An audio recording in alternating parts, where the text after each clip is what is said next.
Ya, oke guys. Assalamualaikum. Balik lagi ya guys dengan Jaki. Hari ini tanggal eh, 17 September pukul 22.00.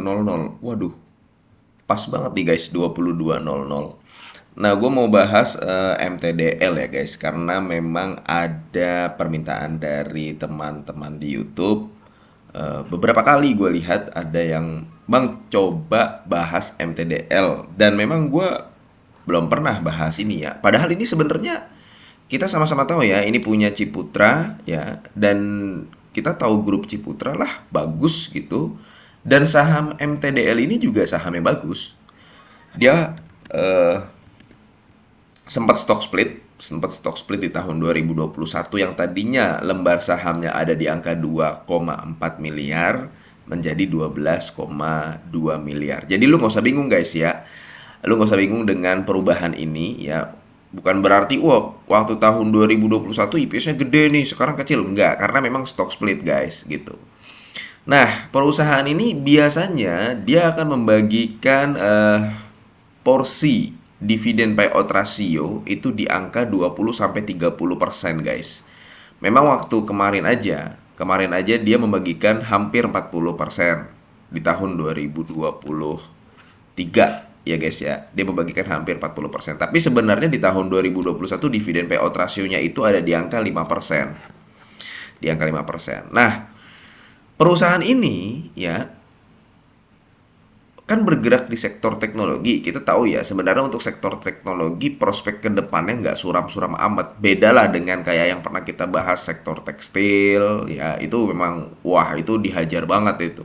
Nah, cuman perusahaan seperti MTDL ini yang ditopang bisnisnya kebanyakan memang dari distribusi, itu net profit marginnya nggak gede-gede amat, ada di angka 2 persenan, rata-rata ada di angka 2,62%. Kalau kita tarik datanya dari tahun 2018 sampai 2024. Biasalah, memang perusahaan distribusi nggak terlalu besar untungnya gitu ya. Jadi pendapatannya bisa 22 triliun, bisa 25 triliun, tapi laba bersihnya ya di bawah 1 triliun, cuma 600 miliar, 500 miliar.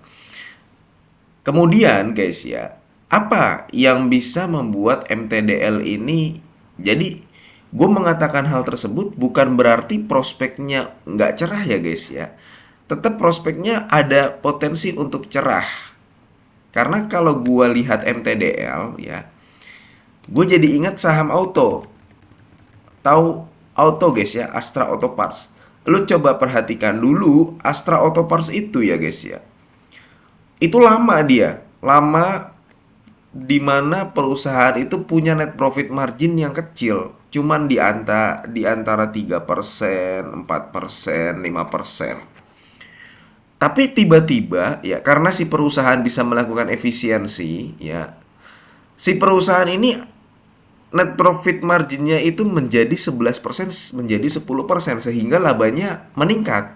Dan ketika labanya meningkat ya, kita tahulah dari auto ya, auto yang tiba-tiba di sini nih lama di sini seret ya, tiba-tiba naik seret, udah 4 tahun nih, 4 tahun di sini-sini aja ya, dari tahun 2019 lah, 2019 di sini 1000 1000 1000, tiba-tiba naik sampai ke 3000 karena memang labanya naik tinggi. Net profit marginnya yang tadinya bisnis capek ya 5%, 3%, 4%, tahu-tahu jadi 11%, jadi 10%. Nah, bisa nggak MTDL melakukan hal tersebut? Bisa aja, guys. Ada kemungkinan bisa aja. Karena kenapa? MTDL itu perusahaan yang dia ekspansi, kemudian dia bertumbuh. Meskipun valuasinya sudah mahal ya, meskipun valuasinya sudah mahal, PBV-nya 2, tapi kalau misalkan ke depannya prospeknya masih oke, perusahaan masih bisa bertumbuh, ekuitasnya bertumbuh, asetnya juga bertumbuh, bisnisnya bertumbuh, di mana masih bisa coba dia cari peluang di sini nih, di cloud service, cyber security sama AI. Dan tiba-tiba nanti apabila si perusahaan net profit marginnya ini tinggi, labanya tinggi, bisa jadi sahamnya lanjut naik. Kayak gitu guys. Jadi gue kalau ngelihat ini sedikit membandingkan ya guys ya, antara MTDL dengan auto, walaupun sebenarnya berbeda segmen dan berbeda juga grupnya. Kalau yang auto kita tahu punya Astra. Kalau ini kan punya Ciputra. Tapi ya itu yang gue sampaikan guys. Apabila si perusahaan mau coba berpikir, kemudian mau coba menggali, dia bisa. Karena gini guys, dari segmennya ya kita tahu ada, dia kan sebenarnya segmennya luas, tapi kita kelompokkan menjadi dua. Ya, ada distribusi sama ada solusi dan konsultasi. Beberapa kali gue bilang perusahaan-perusahaan distribusi kayak seperti apa ya, EPMT, tahu ya, EPMT itu kan distribusi, net profit marginnya kecil. Akra juga perusahaan yang ditopang oleh bisnis distribusi, net profit marginnya kecil, NPM-nya kecil. Dan di sini memang segmen distribusinya itu cuannya lebih sedikit daripada segmen solusi dan konsultasinya. Kalau misalkan kita lihat guys ya, kita lihat ini laporan tahun 2024 ya, Juni. Jadi distribusinya bisa dapat 7,7 triliun, tapi laba kotornya ada di angka 465 miliar. Ini kan berarti sekitar 7%-an ya, 7% kalau gua nggak salah nih. Tadi gue sempat ngitung. Ya kan 6%. Berbeda dengan bisnis solusi dan konsultasinya. Dia pendapatannya ada di angka 2,7 triliun ya. Tapi laba kotornya itu ada di angka 300 miliar.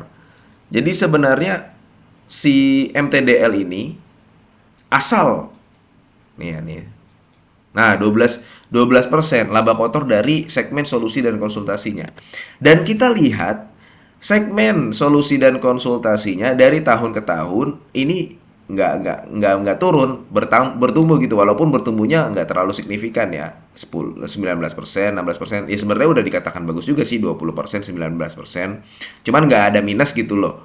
Ya dalam 5 tahun terakhir paling nggak dari tahun 2019. Memang kelihatannya di tahun 2024 ini agak turun. Tapi kalau misalkan si perusahaan bisa mengembangkan segmen ininya nih sehingga nanti berkontribusi mencapai 40%, 50% dari pendapatan, sekarang masih di sekitar 30%-an. Nah, itu menarik loh si MTDL ini. Jadi ya ini dia coba mencari peluang di sini nih guys nih. Dan kalau misalkan dia nanti bisa memperbaiki fundamentalnya, di mana dia nggak capek bisnisnya, labanya tiba-tiba bisa tinggi, ya nggak menutup kemungkinan dia seperti auto pada saat periode ini. Ini sekali lagi guys ya, bukan gue berarti membandingkan dengan auto, tapi gue jadi inget saham auto ketika gue ngelihat MTDL. Jadi artinya apa? Bukan tidak mungkin perusahaan nanti melakukan ekspansi, melakukan perkembangan fundamental sehingga nanti labanya tiba-tiba naik. Kalau sekarang sih memang dia sahamnya belum murah-murah amat, belum murah-murah banget. Jadi ada kemungkinan dia untuk turun. Dari potensi dividen yang dibagikan juga nggak menarik kan, nggak terlalu menarik. Cuman ya itu tadi, apabila si perusahaan mau coba ekspansi dan mencari peluang cuan dari segmen lain, prospeknya sebenarnya masih oke. Dan kalau misalkan prospeknya masih oke, meskipun valuasinya mahal dan dia sudah naik tinggi, dia bisa lanjut naik lagi. Kalau sekarang memang valuasinya belum murah-murah banget, jadi ada potensi dia turun, apalagi kalau misalkan labanya turun kayak gitu guys. Oke, kita tunggu perkembangannya untuk MTDL ya guys ya. Mudah-mudahan video ini bermanfaat dan semoga lu sehat selalu sehingga kita bisa bertemu kembali di video-video selanjutnya. Ini bukan ajakan jual beli. Gua akhiri, wassalamualaikum warahmatullahi wabarakatuh.